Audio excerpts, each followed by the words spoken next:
All right, we're on.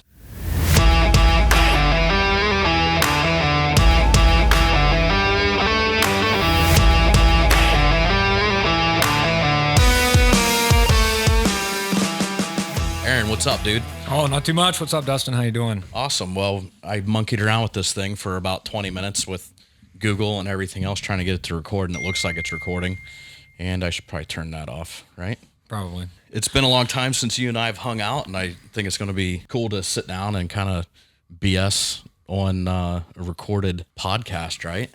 Well, I don't know. Yeah. I mean, recorded could mean good and bad. Right. We'll see how many people we can offend before they kick us out of the hotel during the coronavirus social distancing here. Yeah, social distancing. We're pretty close. We've been doing all right, you know. Right. It's a little bit different time than our normal meetings. Yeah. Some new stuff happening. A lot of new stuff happening, and that's one of the reasons that I came up, besides just to hang out. Why don't you tell us about what you got going on? Yeah, actually, Christina Harris and myself are starting up a new shop based on, fabrication throughput process of basically it's a design to part model. You are doing cutting, bending, welding. That's what we'll do. So we'll design. We can bring in a part that a supplier's already designed, or we can do our own designs and go through the whole process. Awesome. What's the name of your shop? Phoenicial Fabrications. All right. And are you no website yet? No website yet, just Facebook and Instagram, kind of getting started up. Everything's set in the background.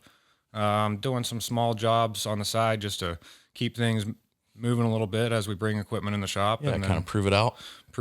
And keep on going from there. We got a whole plan on how we're going to set it up. Working through it right now. It's been kind of a pain in the ass, and everything's throwing curveballs at us left and right. And people want to get sick and whatever else is happening around here. Right. So. But you have Instagram, right? So I do. How do they find you on Instagram? You can find us on Instagram at Phoenicial_Fabrications. Okay. We also have a Facebook page. I would call it slim at the moment, but we're starting to gather some media up. And nobody cares about Facebook anyways. Yeah, fair enough.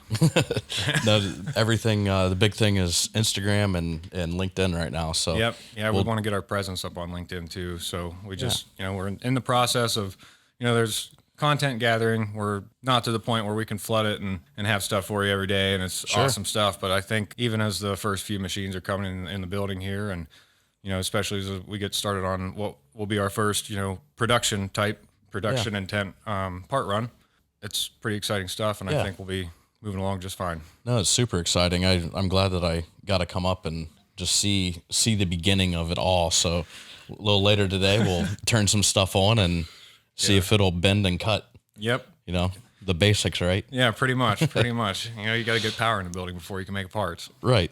And that's what you did until what, 4 o'clock this morning? Oh, it was about 7:30. 7:30? All right. I was still sleeping. Yeah, you were still sleeping. I was not. I was up, but that's the fourth time this week.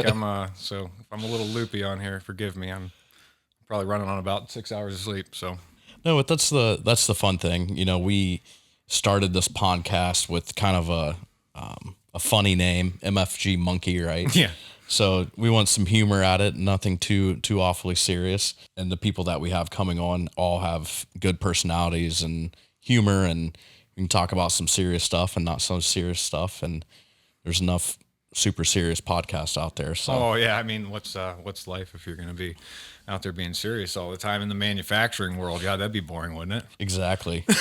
Now, if I can just fire this thing up and get it to record right off the bat, I'll come into it not frustrated, hopefully in the future. Yeah. So I miss my guys that can come over and help me just turn it on when I smash the record button and it doesn't work. So it's always nice to have the support people. Yeah, for sure. Absolutely. So we don't have Dan with us today. Usually he keeps me on track because I have ADD like no one's business. So oh yeah, I'm sure that 5-10 minutes from now we'll both be on some subject that doesn't some make any conspiracy sense. Theory or something. So, but yeah, so you and I have known each other for quite a while now. I can't even remember how long, and we've always kind of talked about doing something together, and this is kind of our first go at it. First go at it, yeah. Super excited, and we always wanted to get back in. Well, I always wanted to get back into the manufacturing and engineering based on my background, and always wanted to do it for myself, and then create a business and bring in people that are close to me and people that want to have a good future and enjoy life a little differently without the greed thing. I was just kind of fed up with the whole corporate world, and I don't want to treat people like some of the people get treated out there today. So I'd rather just build a nice team and build some badass stuff and have cool things, and everybody's happy. Well, let's talk about that some more. What, because every person I find is motivated differently, right? Some people are motivated strictly for money, or some people think that they're motivated for money, and then they start their company and they realize that can't be your driver. Correct. Because you'll fail. So what motivated you guys to start your shop? Oh man, I don't even know where to start outside on the that corporate story. greed. But basically, the motivation, I just always enjoyed building my own components. Even when I had a corporate job, I was doing aftermarket, turbo system kits, and my background is based on engine design and development. And I used to work for Cummins and Mercury Marine. I did turbo systems there, and then base engine work and stuff like that. Well, it was all really a lot of fun doing that. I did that and brought some of my engineering knowledge into the aftermarket, and turns out that you can really set apart the best from the rest when you start applying some knowledge. So that's where it really picked up. I always wanted to get back into that and have an automotive-based, like performance parts company where we designed components specifically for what anybody was doing for their application. So that's kind of one of the things in my whole career that was really, really instilled to me, being in different type of curriculums, we'll call it. Commercial versus automotive versus marine, all engine based. But basically the differences in those platforms really, really applies and really tells you, hey man, you have to understand your application. If you don't understand your application, you can't design shit for it. Right. So I think that really is what started it, when everybody else, we might have a team of a couple engineers that have a super good idea, super good design, know that it would work the first time, but it would be more expensive off the start. And you'd always have the struggle where it would basically be too much overhead for the bean counters, bring it back. But then we got to, spend more money to get ourselves out of the shithole we just created because we didn't do it right the first time. Right. So that I want to get away from that and just be able to work on a purely product driven solution. So this is what it takes to do it the best. Is it anywhere within anybody's range? Right. And what do we need to do to change it? Or how do we meet a customer's target and really dial something in? So that's kind of what we're focused on there. And I basically met up, after I got out of the corporate world, I met up with Christina in a previous job. She came in as a fabricator. She used to do pipe welding for Local 400. And she came in and started to do some fabrication work. And then I started working with her on more of the automotive fab, because she was always used to the big, heavy industrial stuff. Big pipes, and then once you get into the automotive side, with the smaller exhaust tubes and stuff fitting in some really weird places and just a different situation. Sure. So she worked with me on that for a couple months, and she just, kind of took off, and really it didn't take me more than one time telling her anything. And then the next time I come over, and it's pretty much exactly what I was looking for. So, sure. Well then, long story short, that whole thing didn't really pan out. So made a change, and I left where I was at, which was Wisconsin.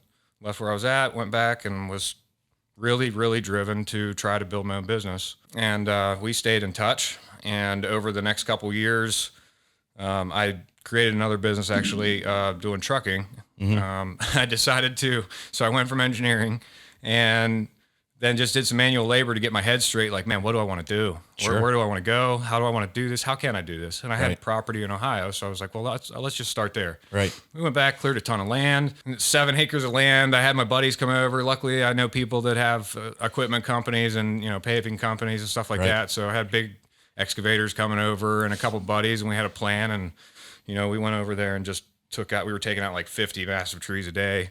Did it in 5 or 6 days, and it turned out really nice, but it was like not gonna be worth it. I had to move way too much earth to build what I wanted to build, and it was like another setback, man. Right. Shit. Yeah. And so then it was like I was looking at how much it costs to get my equipment to me to move all this earth, and then I was like, you know what? I'm still working for myself. I'm going to build things. I've always built things for myself, and I know that in the future I'll use this. So it's like, let's go out and make some money. So I went out, made some money, learned how to do this. And then we got back in touch. Christina and I got back in touch while I was out on the road, and I just so happened to not be invested in anybody at the time.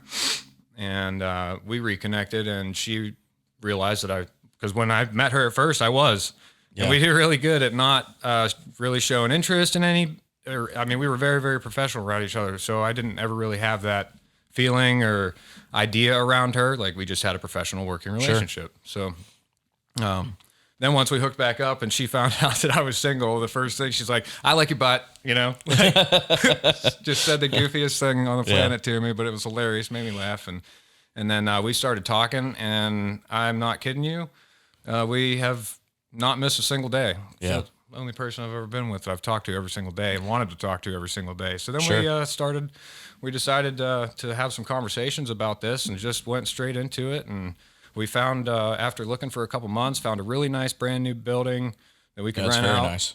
And, you know, it had a good enough space to build a decent machining center type floor plan in. And she was a go and I was a go. And we've just been hauling ass for the last 5 months, throwing this place together and getting equipment. And it's been a trip, man. But I mean, we're having a lot of positive reinforcement from a lot of people in the industry.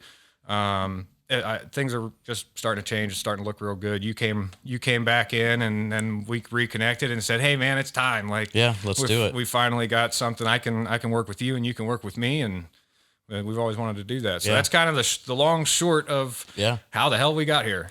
No, I think it's awesome. I've seen you guys work together over the last couple of days, and it's pretty unique, you know, for me, because it's usually one or the other person, you know, crushing it until wee hours of the morning, and the other person's at home bored and pissed off. Right. But you guys are side by side and working together. So that's awesome. Yeah, it is. It really is. Especially, you know, under the level of stress we are, and there's so many variables, and we keep it together every day. And there's something to be said about that. So I completely agree. I think that your guys' business plan is great, where you're taking on some projects that are, you know, not as sexy as the automotive world that you'd like to be doing, but you got to do what you need to do to create some revenue and some cash flow, and then that'll help support your passion, and not many people connect those two things. I see a lot of people that are, you know, if they're really, really motivated gearheads, they want to build a shop and that's it. Yeah. They don't want to take on oil changes or, you know, anything else to create revenue. And the folks that are successful with it that I see, they'll, you know, they do the things that they really don't have a passion in doing, you know, some pieces and parts that aren't real cool or sexy, or changing oil or changing brakes or changing tires, just to create revenue. So they get to do, you know, what their passion is. And you guys got that right out of the gate. You know, you got the one side that's going to be production driven, that you can do all the cool shit for cars that come into the bay, and you can have some products going for, you know, just to make a living and, you know, feed yourselves. That's pretty much what it is. You know, we're basically setting up, and especially like this job that you have, when it's reoccurring stuff like that, reoccurring income, it's another job, you know, the same job every month. That really sets you up in a good point. If you start stacking those up and using your time, it's like, oh, all the bills are paid, man. Now we're making some money. Let's design some new shit. So low overhead and income is a good combo. There's a lot of companies, you know, just with the product that you're doing for us is, you know, some of these folks have such high overhead that, you know, they have to charge, you know, $100 or $200 an hour shop rate, where there's a lot of products out there. There's a lot of work that doesn't demand a $200 an hour shop rate. Yeah. And you can't deliver it at that. It just won't happen. Yeah. So you have to get into a shop, and that's where we'll shine right now. That's what we can do. You know, we'll have at the end of the day, I see in the next year us being at like a 5 employee level. But I think with 5 employees in that shop, that's going to be plentiful. Oh yeah. And then I don't see us having any issues keeping all those machines busy and just pumping out some nice work. And it's all quality driven. We're not super cost driven. The corporate world smashed the greed right out of me. You know, it's just like, you know, you see what's going on up there, and it's like, you could do so much more, so much better stuff with that money, you know, grow other businesses and related to the things that you enjoy. And that's how you would use it, instead of just buying things for yourself. You know, that's well, and the what I wanna do. corporates have, they have additional expenses that you don't need. You don't need an HR person that you pay 90 or 100 grand a year. You don't need compliance people at this point. Right. So Yeah. you don't have the push for the overhead to cover those things. Correct. You don't have, all the IT people and QA people and all, Right. all those things that pushes that. So you have a big advantage over it. Geographically, you're in a great position because you're out in the country where you can grow. Yep. But you're within what, 2.5, 3 hours from Chicago. Yep. Not far from Chicago, not far from Milwaukee. Yeah. So what, an hour away from Milwaukee or so? Yep. Yeah. And then Green Bay is not just up the river and Yep. A lot of manufacturing going on around here, a lot of random parts. But as you know, I mean, that doesn't even, it's nice to have local work. sure. Of course it is, because, you just drive down the road and drop it off. But nowadays, if you can make the part that somebody wants and somebody knows you can make it, that's what it's about. Oh yeah. So We have a great machine shop that we deal with in Augusta, Wisconsin that I turned you on to. Matt is a wonderful guy, and God, Augusta, Wisconsin, where the hell's that at? I mean, they have, I'm not, 20,000 people or something. I can't and will never consider myself a Wisconsin native. You guys are just lucky to have me temporarily. But I mean, they do an amazing job, and they do business all over the world because they have quality. And so you're right. It really doesn't matter where you're located. It helps in the beginning, but Oh, and sorry to anybody. That was no offense towards Wisconsin. It's just, I'm not a flatlander. This is flat land to me. I need some roads. I need some curves. I need some hills, some terrain. Like, I love your state. It's beautiful for about 1 month, and then I'm tired of it. unless you're on the ice racing, right? Yeah, unless you got some studs, you want to go ice racing or play around out in some dirt, stuff like that. Yeah, it's a lot of fun. But or if you like to go dirt biking and stuff like that, shoot up to Marquette or something like that. That's pretty cool. But yeah, I'm a big fan of auto racing and motorcycle racing, and I grew up on windy, twisty, nightmarish back roads that I just absolutely love. Right. And just always want to have them around here. It sucks when I can't ride the way I want to ride, but. So I think I remember a story from you when you and I first met, and I don't know why this just popped into my head, but like you were infatuated with trains. Oh yeah, probably. Yeah. I was, yeah. Yeah. When I was young. Yeah, I remember that. So I just was kind of curious if that kicked off your interest in the auto world, where that kind of sucked you in, or what started it. I think it was just I've just always been a mechanical mind. There's just certain types of people in this world, right? And I've always had a mechanical mind. I've always had that's just the ability to tear things apart and put them back together, understand how they function, and then really dive into how they function. Sure. So I started that. I'd probably put that on my parents for sure, getting me into dirt biking. That was where I first started really playing with things that mattered. I'd torn lawnmowers apart or drills, the things that you hear everybody talk about. Right. That their grandma was like, "Oh my God, my grandson took a drill apart and put it back together." Like, okay, that's good. Can he do Legos too? Like, well, I was the person that could tear the stuff apart and not get it back together. That's fair. Like I was real good at tearing it down. Yeah. Putting it back together, not so much.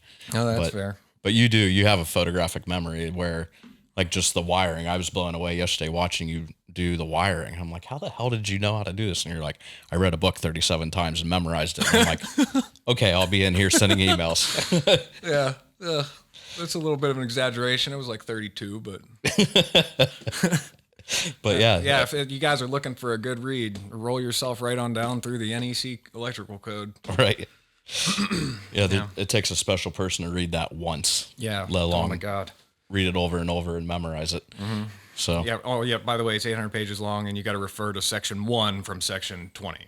You're like, come on, I got to scroll down 600 pages to get to this answer. And then that's hilarious. Yeah.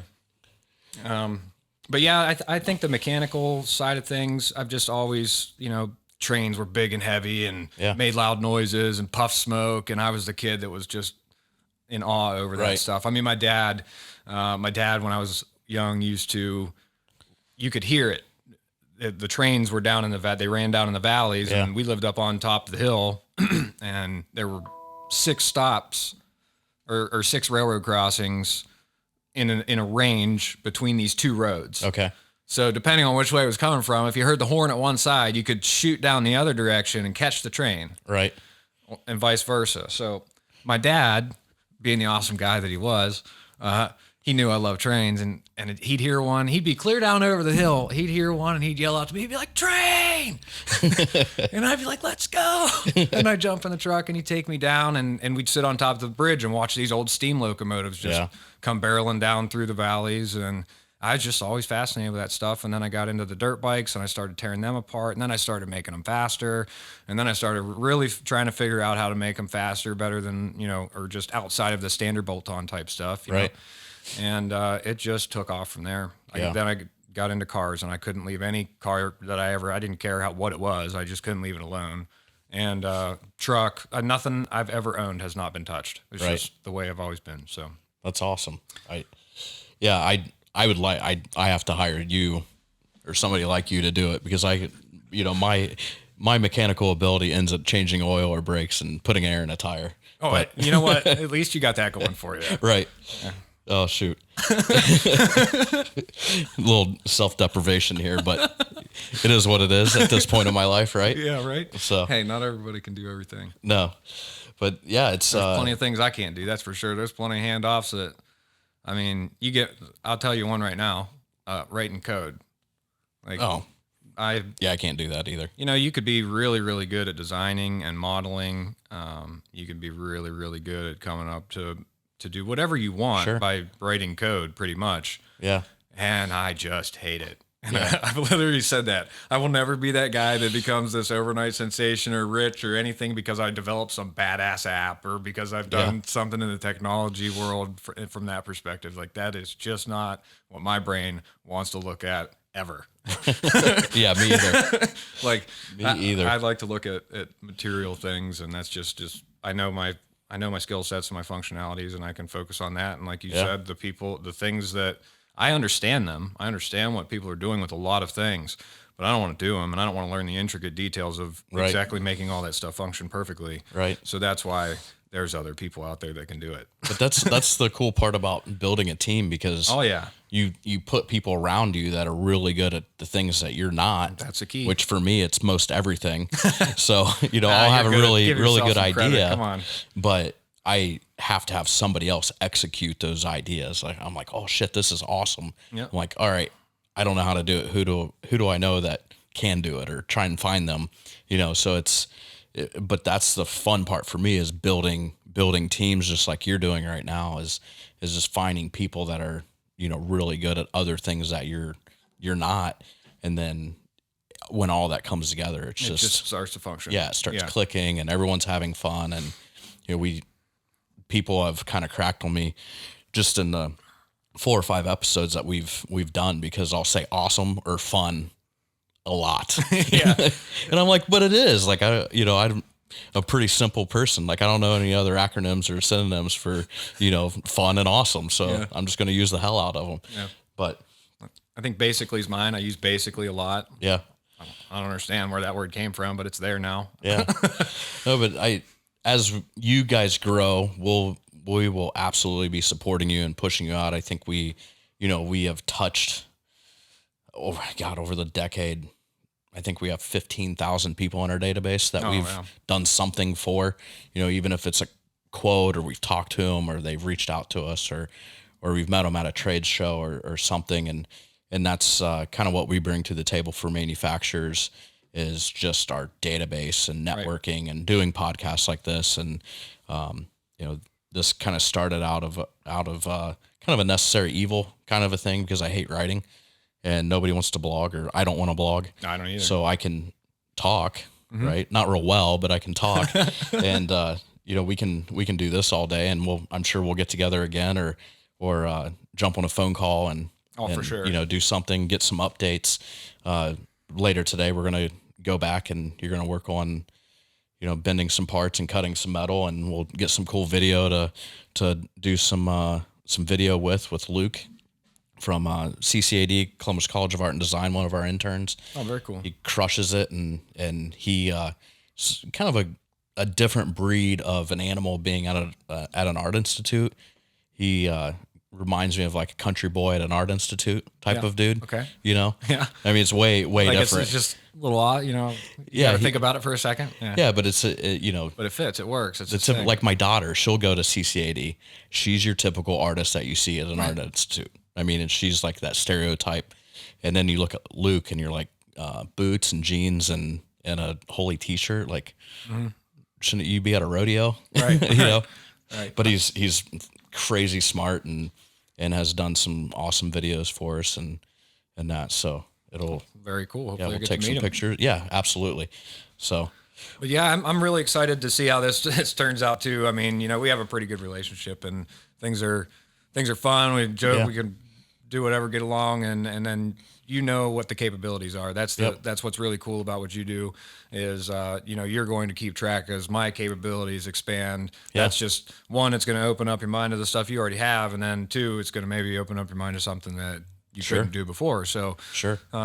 Having you in the background to bring things in like that or the longer term projects is what's really going to help us sustain. So I'm really, really, really thankful that you're working with me and got to throw us our first production job, and hopefully that baby turns out right on the money for spec. So Well, you're gonna do great things. One thing that I learned about you yesterday is you have 3 patents. I'm like, you don't talk about this? Like, who the hell has patents and don't talk about it? You know, I don't talk about it. I don't care. I probably should have 15 more if I took any effort to make them go through, but it's just not worth it. It's not worth it to me anymore unless it was something major.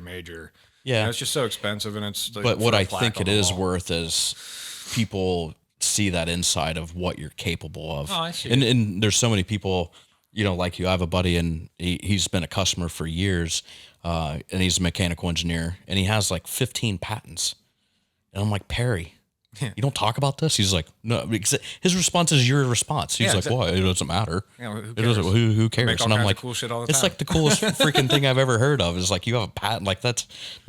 People struggle to have one patent, let alone multiple patents. So it just kind of gives you kind of just a quick vision, I think, into somebody's brain and how they operate when, you know, they can function at that level to not only come up with an idea, but to execute it. Right. You know, and you having the support of Merck Marine, for you to be at Merck Marine and have patents there is unbelievable to me. So I'm surprised you kept that from me, you jerk. Well, sorry about that. Well, I got to get the other plaques, I guess. And, you know, I still got to follow up with this. Is how much I didn't care. You know, I submitted, I think, for 4. One of them was too close to a previous IP, and the other 2, I think, 2 went through. One I got the plaque for, one I didn't care, and the third one I never even followed up with to see if it fully got submitted in the system. So it's like, I was there. I made some stuff, and at the end of the day, it's theirs. So I can't really do anything with it, except I got a little bit of a payment and a little bragging rights. But I'm sure you'll bragging have rights for you. Yeah, no, you're the only person that said anything about it yet. So no, but it will surprise me with everything that we've talked about over the last couple of days. Just ideas that you have for cars, and you know, to make them faster, better, stronger. You know, outside of the stuff that you're gonna do just to, you know, to make a living. Right. But once those things come to light, you know, you'll have more. So that'll be the really fun part for me, is being involved in those things too. You know, that'll be the fun part for me too, because, you know, one thing I've noticed going through all of everything that we've been doing is just, if you let it, how much you can just expand on going different directions or thoughts and so when we get through this startup part and, you know, we start generating some income and you know, it doesn't feel nearly as tight.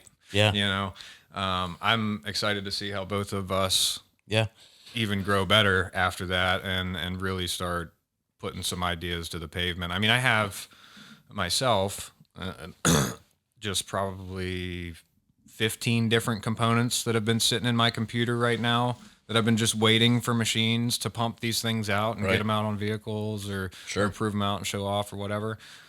And that's the only time I'm any good at showing off, is if I got a throttle either in my hand or under my foot. Right. Otherwise, I just make an absolute ass out of myself somehow. Right. I'm right there with you. But yeah, so I'm excited to see where this really rolls. I'm excited to work through this, and then you know, hopefully the next podcast I'll maybe ease up a little bit, not be such a tight wad, and you guys will have a little bit more fun on the other side of this mic. But No, you've been up for like 4 days straight. You took like a 30-minute nap on the couch in here. Yeah, yeah, we're a little off right now. I'm But- sure there's some. I don't even know if I sound right. Probably not. Probably I mean, we not. already discussed that your voice sucks. I think My voice I did does not suck. say that. That was not from me. No, it was definitely for me, and definitely from Christina. I think it originated from Christina. You're like, oh, thanks for the probably vote of confidence. Yeah, thank you. Really boost my ego going into this. Well, it sounds nice when it's not on a microphone. It just sucks everywhere else. Right. Oh, Your voice sounds great when you're not talking. yeah. Let me help that. Oh shit. Well, what else do you have anything else that you want to touch on? Or you just want to go cut some shit up? I think we should just go cut some shit up and follow up on another podcast as we make it a little deeper into this industry and see what the hell happens here. No, I think it's going to be great. Let's wrap it up and remind everyone where they can follow you on Instagram. Oh yeah, sure. At Fenicial_fab, and Fenicial is FENITIAL. It's just all elements. Perfect. So Well, and we'll get you up on our Instagram and LinkedIn and all of our social media and have some links on our on our podcast on Apple and Really everywhere appreciate else that everyone can find us. So you can simply Google McMillan Co. There's only 2 companies out there to pop up: electric company and us. We're the not electric company.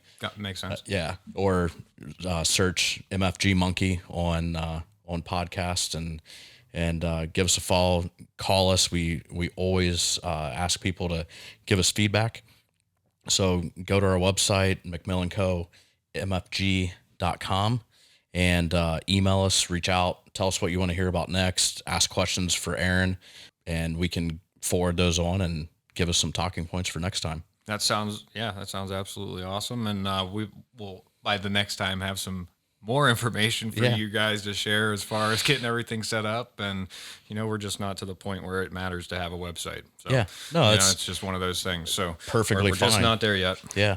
Nope. Not that matters at all. That's the cool part about growing and expanding. I think too many people go out and they launch a website and try to get all this capability out, and then they actually start getting jobs, and then they fail. Yeah, and exactly. then it gives them a big black eye in the market. So Exactly. The way that we're trying to approach it, in all honesty, it was do as much as we can to keep the bills paid and keep the equipment coming in the building, and spend the setup time. Just spend the setup time right now, even if you're wasting a little bit of money, because when you're set up and those jobs roll in, it's going to be so much nicer on you. There's nothing worse than being behind the 8 ball trying to catch up. As we see. I totally agree. I've seen it way too many times. People overpromise and under deliver. Yep. And I hope I will never be that person for you. No, I don't think that'll be the case. I wouldn't have driven 8 hours here if I thought it was the case. So. No, I don't think you would have either. All right, dude. Well, we're gonna have a lot of fun together. Yep. And people are gonna crack on me because I've said fun like 57 times. Maybe there'll be a drinking game about fun and awesome, but maybe we'll create one. How's right. that sound? All right, man. Well, good to have you on, and we will talk to you soon.